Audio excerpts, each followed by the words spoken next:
அனைவருக்கும் வணக்கம். Welcome to my channel. எல்லோரும் எப்படி இருக்கீங்க ஃப்ரெண்ட்ஸ்? நல்லா இருக்கீங்களா? இந்த வீடியோவில் ரொம்பவே ஈஸியாக ஒரு ஸ்நாக்ஸு எப்படி செய்கிறதுன்னு சொல்லி பார்க்கலாம். நம்மளோட இந்த சேனல் நீங்கள் இப்போ தான் ஃபஸ்ட் டைம் பார்க்குறீங்கன்னா நம்ம சேனல் உங்களுக்கு பிடிச்சிருந்தா மறக்காமல் ப்ளீஸ் ஃப்ரெண்ட்ஸ் சப்ஸ்கிரைப் பண்ணிக்கோங்க. அதோட பக்கத்தில் இருக்க பெல் பட்டனையும் ப்ரெஸ் பண்ணிக்கோங்க. இதனால் நம்மளோட எல்லா வீடியோஸையும் நீங்கள் மிஸ் பண்ணாமல் உடனே பார்க்கலாம். இங்கே வந்து பார்த்தீங்கன்னா கொண்டைக்கடலை, இது வந்து தண்ணியில் போட்டு ஊற வச்சது. நான் நைட்டில் ஊற வச்சேன், காலையில் எடுக்கிறேன்.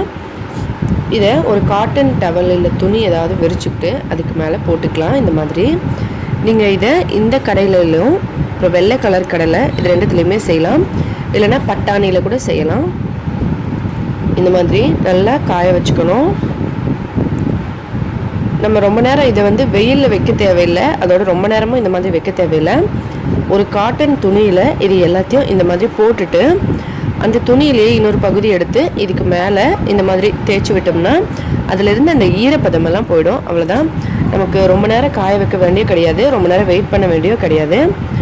உடனே இந்த மாதிரி தொடச்சிட்டோம்னா நம்ம கையில் பிடிச்சா அந்த ஈரம் வந்து ஒட்டாத அளவுக்கு நம்ம இதை தொடச்சிடணும். அவ்வளோதான். இந்த மாதிரி பண்ணோம்னா ஒரு 2 நிமிஷத்தில் இது காஞ்சிடும். பாருங்கள், 2 நிமிஷம் ஆயிருக்கு. இது நல்லா இந்த மாதிரி நம்ம கையில் எடுத்தோம்னா ஒட்டாமல் வரணும். தண்ணி பாருங்கள் இந்த மாதிரி. இப்போ இது ரெடியாக இருக்குது.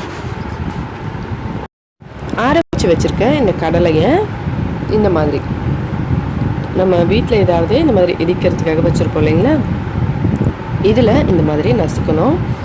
ரொம்ப அதிகமாக நசுக்க தேவையில்லை, சும்மா இப்படி வச்சுட்டு இப்படி லைட்டாக குத்துனா போதும், அது வந்து உடஞ்சிரும். இதே போல் எல்லாத்தையும் நம்ம செஞ்சுக்கலாம். நம்ம ஏற்கனவே இந்த கடலை அப்படியே எண்ணெயில் பொரிக்கிறது அப்படின்னு சொல்லி நம்ம சேனலில் வீடியோ பார்த்துருப்போம், மசாலா வறுக்கடலை. இது வந்து இன்னும் கொஞ்சம் டிஃப்ரெண்ட்டாக இருக்கும், அதோட டேஸ்ட்டும் சூப்பராக இருக்கும், எல்லோரும் நல்லா விரும்பி சாப்பிடுவாங்க. இந்த மாதிரி எல்லாத்தையுமே ரொம்ப ஈஸியாக இதே மாதிரி நசுக்கிக்கலாம். நம்ம எல்லாத்தையும் ஒரே எடுத்து வச்சு அப்படியே சும்மா இந்த மாதிரி லைட்டாக தட்டினோம்னா போதும், இது ரொம்ப இதுவாகிடும். இந்த மாதிரி அவ்வளோதான். இதே போல் எல்லாத்தையும் செஞ்சுக்கலாம்.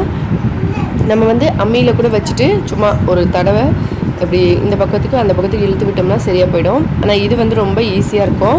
நம்ம கடலையை அள்ளி இந்த மாதிரி வச்சுட்டு உடனே அந்த ஒரு கையில் இந்த பக்கம் தள்ளிக்கிட்டு ஒரு கையில் இப்படி இடித்தோம்னா இது நல்லா இந்த மாதிரி நசுங்கி வந்துடும். இதே போல் எல்லாத்தையும் செஞ்சுக்கலாம். செஞ்சு எடுத்து வச்சுட்டு அதுக்கப்புறமா இதை நம்ம எண்ணெயில் பொரிச்சு எடுக்கலாம். இப்போ இது ரெடியாக இருக்குது. ஒரு கடாயில் கொஞ்சம் எண்ணெய் ஊற்றி நல்லா சூடு பண்ணிக்கலாம். எண்ணெய் நல்லா சூடான உடனே அதில் இதை இந்த மாதிரி போட்டுடலாம். போட்டுட்டு இதை நல்லா பொரிக்க விடலாம். இது வந்து பாருங்கள், நம்ம போடும்போது எவ்வளோ வந்து அப்படியே பொங்கி வர மாதிரி இருக்குது எண்ணெய். ஆனால் இது வந்து நல்லா வெந்த பிறகு மேலே எல்லாம் எலும்பி வந்த பிறகு அந்த பொங்குறது வந்து கம்மியாயிடும். நம்ம எல்லா பலகாரமும் எண்ணெயில் செய்யும்போது எப்படி நம்ம போடும்போது மிக்சர் முறுக்கு இது எல்லாமே ரொம்ப பொங்கி வர மாதிரி இருக்கும். ஆனால் நம்ம அது வெந்த பிறகு பார்த்தோம்னா அப்படியே மேலே ஃபுல்லாக இந்த மாதிரி அந்த பொங்குறதை அடங்கி மேலே வரும். அதே மாதிரி தான் இதுவும் கொஞ்சம் நம்ம ஃபஸ்ட்டு ஹை ஃப்ளேமில் வச்சு சூடு பண்ணிக்கிட்டு நல்லா சூடான பிறகு போட்டுட்டு இப்போ மீடியம் ஃப்ளேமில் வச்சு இதை நல்லா வேக வச்சுக்கலாம். நல்லா மொறுமொறுன்னு ஆகி வரட்டும். அது வரைக்கும் நம்ம அப்படியே கொஞ்சம் நேரம் வைக்கலாம். பாருங்கள், இப்போ பொங்குறது கொஞ்சம் கொஞ்சமாக கம்மியாகுது. உங்களுக்கு நல்லா தெரியும் பொங்குறது எப்படி கம்மியாகுதுன்னு. இது இப்போ ரெடி ஆகிடுச்சு. ஒரு 2-3 நிமிஷம் வரைக்கும் பொறுமையாக கொஞ்சம் மீடியம் ஃப்ளேம்லேயே வச்சு நீங்கள் பண்ணிக்கலாம். இந்த மாதிரி கடாயில் எவ்வளோ எண்ணெய் இருக்கோ அதுக்கேற்ற மாதிரி நீங்கள் எவ்வளோ போடணுமோ அந்த அளவுக்கு போட்டு பொரிச்சு எடுத்துக்கோங்க. இப்போ இதை எடுத்துடலாம். இது நல்லா வெந்துருச்சு. நல்லா பார்க்கும்போதே நமக்கு தெரியும் அந்த மொறுமொறுப்பு தன்மை வந்துருச்சுன்னு. இப்போ இதை நம்ம எடுத்துடலாம். இதே போல் எல்லாத்தையும் செஞ்சிடலாம். எல்லாத்தையும் நம்ம இந்த மாதிரி பொரிச்சு எடுத்த அப்புறமா இது நல்லா கிறிஸ்பியாக இருக்குது. இதில் கொஞ்சமாக மசாலா சேர்க்கலாம். உப்பு வந்து சுவைக்கு ஏற்ற மாதிரி நம்ம ஏற்றுக்கலாம். மிளகாத்தூள், கரம் மசாலா இல்லை சாட் மசாலா, உங்களுக்கு பிடிச்ச ஏதாவது மசாலா நீங்கள் சேர்த்துக்கலாம். சேர்த்து இதை நல்லா கலந்து விட்டுடலாம். அவ்வளோதான். இதில் நீங்கள் பூண்டு அதுக்கப்புறம் கருவேப்பிலை கூட பூண்டு தட்டி போட்டும் கருவேப்பிலை அப்படியே போட்டு கூட வறுத்து கொட்டிக்கலாம். ரொம்ப நல்லாயிருக்கும். இப்போ ரெடி ஆகிடுச்சு பாருங்கள் ஃப்ரெண்ட்ஸ், எவ்வளோ சூப்பராக இருக்குது பார்க்குறதுக்கு. ரொம்பவே கிறிஸ்பியான ஸ்நாக்ஸு, டேஸ்டியாகவும் இருக்கும். கண்டிப்பாக ட்ரை பண்ணி பார்த்துட்டு எப்படி இருந்ததுன்னு சொல்லி மறக்காமல் கமெண்ட்ஸில் சொல்லுங்கள்.